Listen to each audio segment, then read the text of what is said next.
Welcome back to Proof of Work Coin News. This is your host, Coinology. If you have a moment, please go ahead and subscribe. Let's jump into the market. Okay, currently Bitcoin is moving down ever so slightly, but over the last couple of days it's been moving up, which has pulled a couple coins up. We currently have some of the big winners, Caspa moving up 8.6%. We also have Flux moving up 4.2%.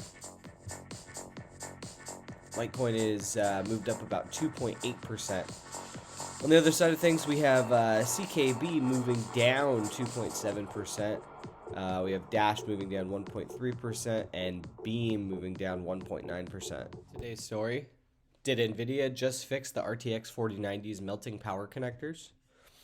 Nvidia's 40 series graphics cards have gained an unwanted reputation for this unreliability of their 12 VHPWR power connectors, with numerous accounts circulating online of connectors melting and destroying GPUs.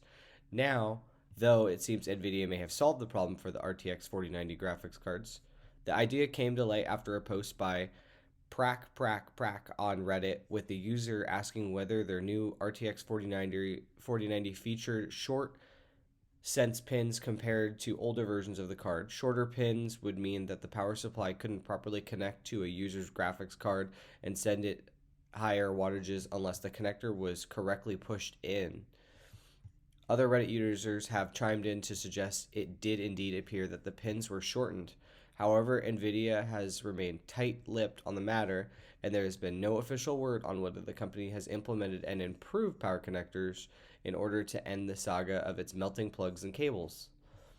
The news follows a report that suggested Nvidia had made a similar move to shorten the 4 sense pins on its RTX 4070 graphics card. As noted by tech website Eagers Labs, newer versions of the RTX 4070 are also coming with shorter sense pins. That suggests that this could be a change that will be rolling out across the 40 series lineup. Over the past year, there have been several user complaints of melting connectors on Nvidia graphics cards.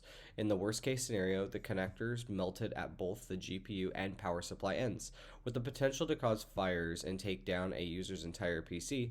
After an investigation by Johnny Guru, it was suggested that the incidents could be caused by user error, with power connectors not properly inserted, leading to serious overheating and melting. Others, however, thought the issue might have been caused by bent cables putting undue stress on a connector's internal wiring. Since then, there have been suggestions on how to remedy the problem, but no official word from Nvidia. Now, though, it seems that the company might be taking action itself. With any luck, these days of melting power connectors and destroyed graphics cards are seriously numbered. So, in my opinion, and this is not financial advice, I currently think that these cards are too overpriced for what they are. We're starting to see a little bit of a retraction and the market start to come down. But right now, these cards are too expensive for the amount of hashes that they produce. With these power connectors, I've been reading these stories on Reddit since the beginning of the 4090 into some of the 4070 Ti's. I haven't personally read anything about a 4070 melting, but these connectors nonetheless are melting. It is an issue, and it seems like something that they are starting to create fixes for.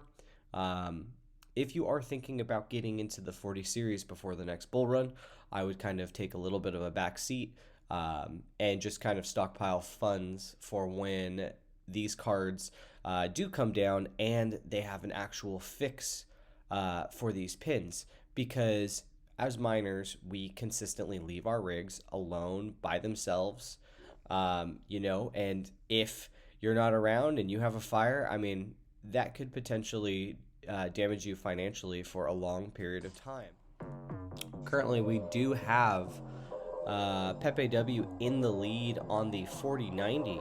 The 4090 is actually doing $2.40 revenue and $1.70 after profit on the on POW, which is very impressive. In the lead, we do have POW most profitable on just about every single card. We've talked about this coin before. If you want to learn more about POW, we do have a past video on that, so check that out. Currently, we have a ton of profitability across the board. We're actually profitable on most cards up to about 16 cents, 15 cents. So if you're thinking about turning back on, might be a good time. Moving over to ASIC miners. Currently have the Antminer KS3 on Caspa doing 21.66 a day. The Antminer L7 on LTC doing 11.32 a day. We have the S19 XP Hydro doing 5.45 a day on Bitcoin Cash. We currently have the Antminer K7 on CKB doing 4.86 a day. The Antminer D9 doing 4.05 on Dash after power. We also have the Bitmain KA3 on Cadena doing 3.92 a day. Antminer E9 Pro on Ethereum Fair doing 2.89 a day. If you took the time to come and hang out, I just wanted to say thank you very much. Super appreciate it. We're currently at 202 subscribers. Please take a moment, add to the subscriber count. We'd super appreciate it. Additionally, if you have any questions or comments about any sort of mining hardware, pools, wallets, things of that nature, drop them down in the comments. I would love to assist you. And we will go ahead and see you on the next one.